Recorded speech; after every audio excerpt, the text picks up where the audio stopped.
En latin, on dit traductore traitore. Toute traduction est un traître, puisque c'est extrêmement difficile de traduire d'une langue à une autre langue et surtout de transmettre le message profond. Si ceci est vrai dans toutes les langues, c'est certainement vrai quand il faut traduire de l'hébreu de la Shona Kodesh dans d'autres langues et surtout quand il faut traduire des concepts qui sont intrinsèquement, qui sont fondamentalement des concepts typiquement juifs. Je m'explique. Comme le rabbi nous dit sur la traduction de 3 mots qui sont très connus, surtout de notre temps maintenant, durant le mois d'Elul. Le mois d'Elul qu'on avait dit Ani le Dodi ve Dodili, l'idée de faire la Teshuvah, ajouter l'étude de la Torah, ajouter dans des gestes de Tzedaka, et voyons un peu les traductions, comment ils sont traduits en français, et bien sûr d'autres langues, et voir si la traduction correspond au sens propre du mot en hébreu. Et voilà ce que le rabbi dit. La traduction d'une langue à l'autre suppose que chacun des mots de l'une des langues sera rendu exactement dans la seconde. Mais ce n'est pas toujours vrai, comme on vient de dire. Au contraire, souvent, ce n'est pas vrai. Et alors, on risque de tomber dans l'erreur de traduire une idée juive par celle qui nous est familière dans une autre culture, alors qu'en réalité, elles sont dissemblables, même opposées. Comme j'ai dit tout à l'heure, voyons Teshuvah, Tfila et Tzedaka. En français, on traduit Teshuvah, repentance. Tefila, prière. Tzedaka, charité. Et le Rebbe nous attire l'attention qu'en réalité, les 3 traductions sont opposées à ce que le sens profond de chacune est.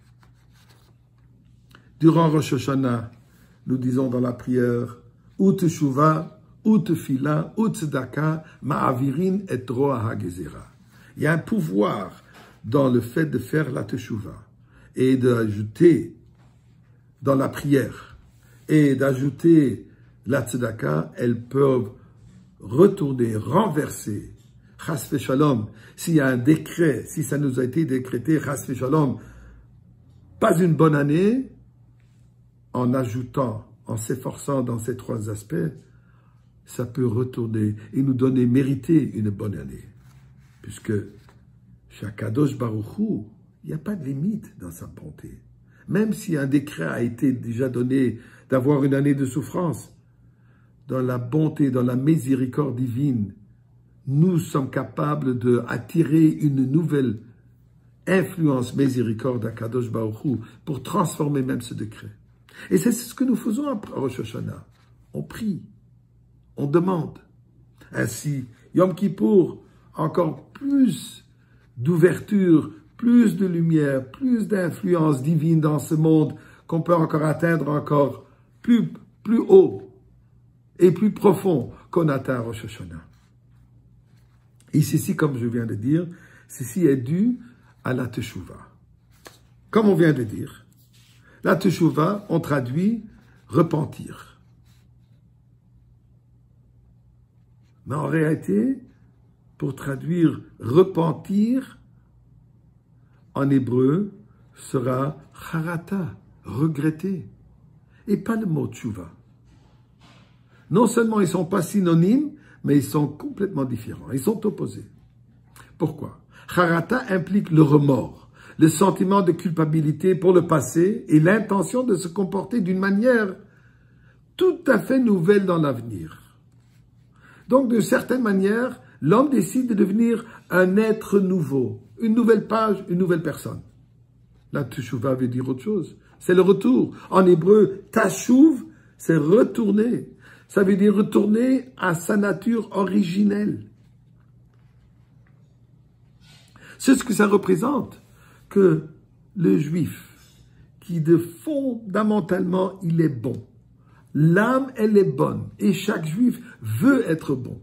Comme le Rambam nous dit dire même par rapport à un guet, que chaque juif veut faire ce qu'il est censé de faire.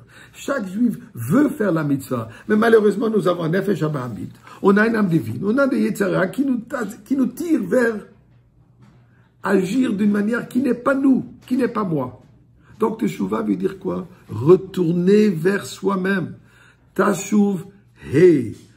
Ça s'écrit Tav Shin Vav Bet He. Tashuv, retourner He, vers Dieu, vers nous-mêmes. Nous sommes une part intègre de Dieu, vers notre âme.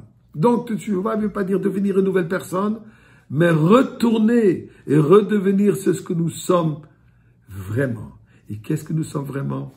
Nous sommes tous des êtres qui veulent être attachés, liés à Kadosh Baruch Hu. C'est ça l'essence de Teshuvah. Et c'est pour ça qu'on peut transformer même des décrets, puisque quand on revient chez Kadosh Baruch Hu, on dit, nous avons une relation intime. Cette relation intime nous ramène chez nous, spirituellement, et Bezrat Hashem nous ramène aujourd'hui même, physiquement, chez nous, dans le Beth Amikdash, avec Mashiach dans la Goula.